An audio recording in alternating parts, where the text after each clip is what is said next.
This is Matthew Cratter from Bitcoin University, and today I wanted to talk about an internet beggar who hates Bitcoin. If you recognize this ad, you'll know who I'm going to be talking about. This is the man that makes professional beggars who dress up in ragged clothes to look like homeless people, ashamed of his tactics. This is the same man who once asked the Wikimedia Foundation to reimburse him for a $1,300 steak dinner for four at a Florida steakhouse.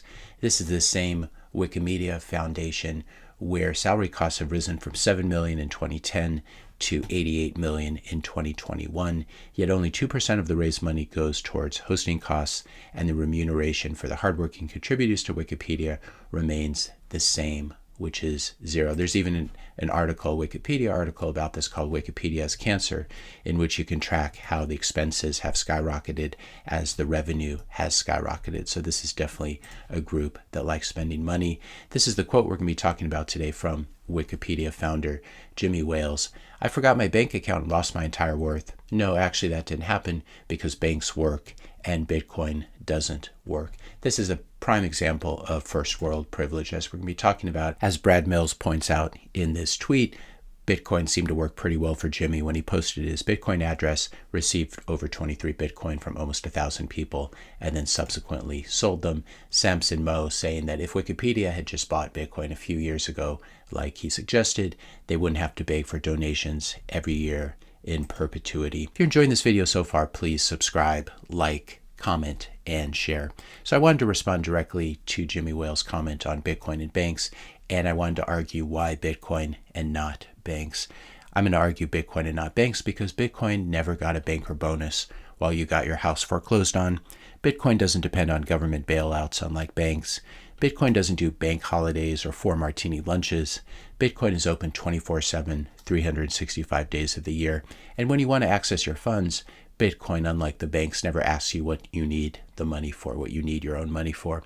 Also, Bitcoin won't freeze your money when you exercise your right to free speech. You think this would be something that the founder of Wikipedia would understand, but he obviously doesn't. Bitcoin also won't freeze your money when hyperinflation hits, as we saw happen in Lebanon, and then we saw the politics surrounding banks in Canada when they began to freeze accounts linked to the trucker protest. Bitcoin also won't destroy your purchasing power like holding money in banks.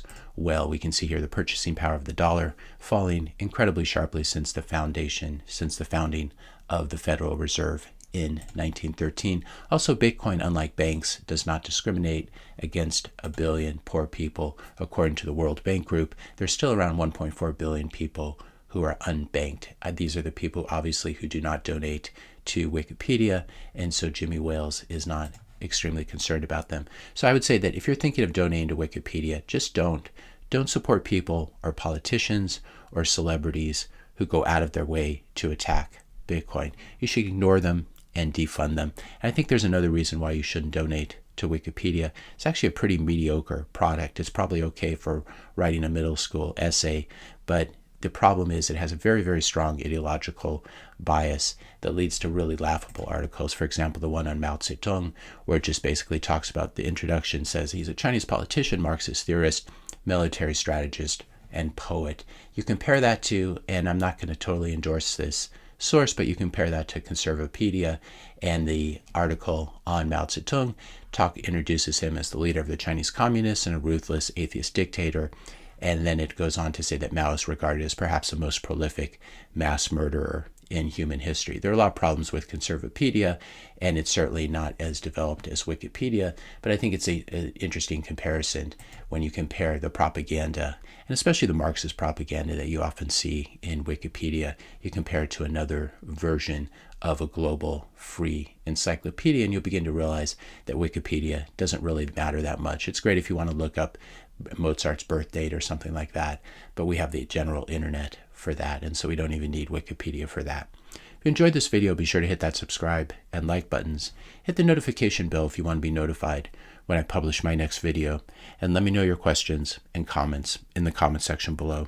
Thanks a lot for watching, and I'll see you in the next video.